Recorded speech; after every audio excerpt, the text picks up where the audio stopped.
রূপগঞ্জের ঐতিহ্যবাহী Nurunnesa school and কলেজের নামে মিথ্যা সংবাদ প্রচারের অভিযোগত শিক্ষার্থী অকল প্রতিবাদ সমাবেশ, মানববন্ধন এবং উপজেলা নির্বাহী কর্মকর্তার নিকট স্মারকলিপি প্রদান করেছি। শিক্ষার্থী অকল অভিযোগ করেন বরখাস্ত ও আইসিটি ল্যাব সহকারী কারিমা খাতুন সরিত ফিরিবাল্লাই ক্ষিপ্ত এর টেলিভিশনত প্রতিষ্ঠানের বিরুদ্ধে ভিত্তিহীন সংবাদ প্রচার করে। এতে কলেজের সুনাম ক্ষুণ্ণ এবং শিক্ষক অকল অপমানিত হন। মানববন্ধনত শিক্ষার্থী অকল কারিমার পুনর্বহাল নগরীবার দাবি জানায় তারা অবাঞ্ছিত ঘোষণা করেন এবং মিথ্যা সংবাদ প্রচারত জড়িত সাংবাদিক অকলের শাস্তি দাবি করেন। তারা এক সপ্তাহের আলটিমেটাম দিয়ে দাবি মানানো হইলে পুনরায় আন্দোলনত নামিব।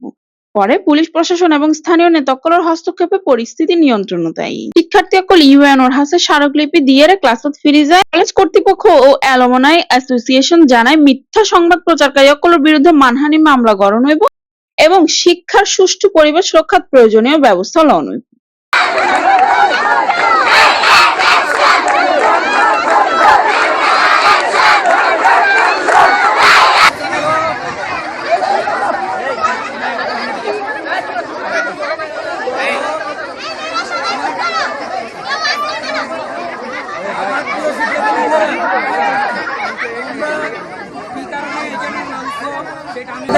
আইসিটি ল্যাব কারিমা খাতুন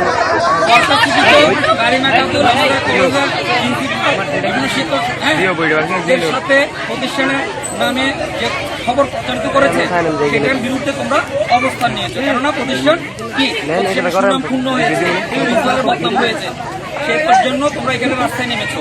আমি তোমাদেরকে অনুরোধ করবো, তোমাদের দাবি দেওয়া হয়তো কার কাছে জানা, তোমরা টিউনু সাহেবের কাছে দাবি জানাচ্ছ তো, তোমরা টিউনু সাহেবের কাছে প্রয়োজনে স্মারকলিপি দাবি জানাও, এটা কোনো সমস্যা নয়। আমি চাই তোমরা তোমাদের কলেজে ক্লাসে ফিরে যাও, ঠিক আছে?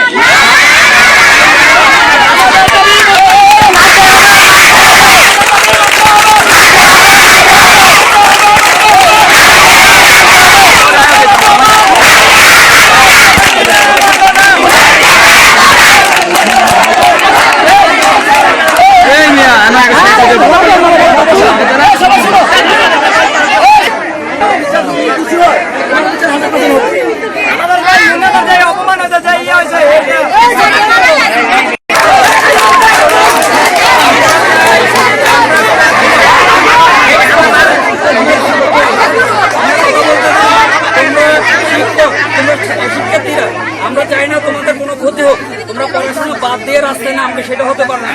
তোমাদের কষ্ট লাগছে, তোমাদের স্যার তোমাদের শিক্ষার্থীদের নিয়ে বিভিন্ন রকম মন্তব্য করা হয়েছে, খারাপ মন্তব্য করা হয়েছে, প্রতিষ্ঠানকে স্বার্থপূর্ণ করা হয়েছে। কেন করা হয়েছে? একমাত্র কারিমা খাতুন এই জিনিসটা করাইছে, কারণ সে ছিল কি দুর্নীতিগ্রস্ত, বরখাস্তকৃত, সে সত্য মেনে আসার কথা ছিল, সে সত্য সে মাঠ মেনে বিভিন্ন জায়গা থেকে